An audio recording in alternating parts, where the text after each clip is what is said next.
Part 1. The wind howled across the frozen hills as thousands of exhausted American soldiers marched deeper into enemy territory. Most of them were barely adults. Farm boys, factory workers, teenagers who had never traveled farther than the next town. Now they were carrying rifles through freezing mud, following orders that would lead them directly into one of the most brutal battles in American history. At first, many believed the war would be quick. Politicians promised victory. Newspapers printed heroic headlines. Families waved flags as trains carried young men toward the front lines. But war had its own plans. And the deeper these soldiers marched into the wilderness, the more the illusion of glory began to die. The roads were nearly impossible to cross. Rain soaked their uniforms during the day. At night, freezing winds turned wet clothing into ice. Boots fell apart. Horses collapsed from exhaustion. Supply wagons became trapped in deep mud. Still, the officers kept pushing forward. Every mile drained more strength from the army. Many soldiers hadn't eaten properly in days. Some wrapped their feet in cloth because their boots had disintegrated. Others developed fevers from sleeping in frozen camps with almost no shelter. And yet the commanders believed victory was close. What they didn't realize was that the enemy had already been watching them. Hidden beyond the forests and hills, enemy artillery crews quietly prepared their weapons. Veteran soldiers studied the American advance through binoculars. They knew exactly where the army was heading, straight into a killing zone.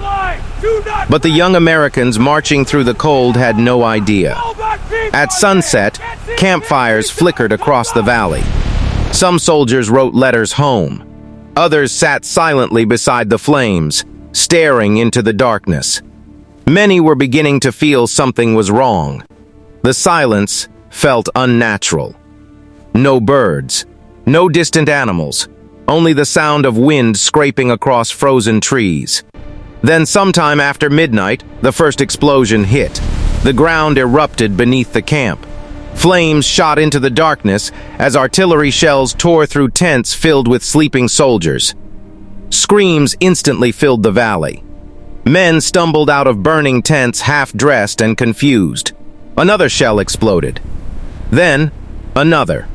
Within seconds, the entire battlefield became chaos. Horses panicked and smashed through supply lines. Fires spread through the camp. Officers shouted contradictory orders nobody could hear. Young soldiers grabbed rifles with shaking hands while explosions ripped bodies apart around them.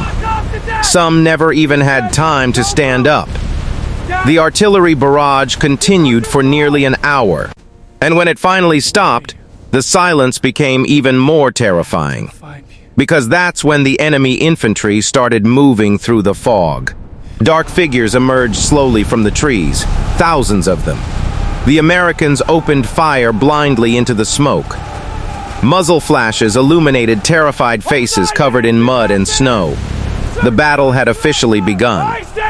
But this was not the heroic war they had imagined. This was slaughter. Men disappeared beneath explosions. Others drowned in deep mud while trying to escape artillery craters filled with freezing water. Doctors worked non-stop beneath collapsing tents. Limbs were amputated without proper anesthesia. The wounded screamed through the night while medics ran out of bandages. Still, the commanders refused retreat. More soldiers were ordered forward, straight into gunfire. And as dawn slowly appeared through the smoke, the battlefield revealed its true horror. Bodies covered the frozen ground. Broken wagons burned beside dead horses. Entire sections of the camp had vanished beneath artillery fire. Some soldiers sat in complete shock beside the dead, unable to move or speak. Others wandered through the smoke searching for missing friends. But the worst was still coming. Because hidden beyond the hills, the enemy was preparing one final assault.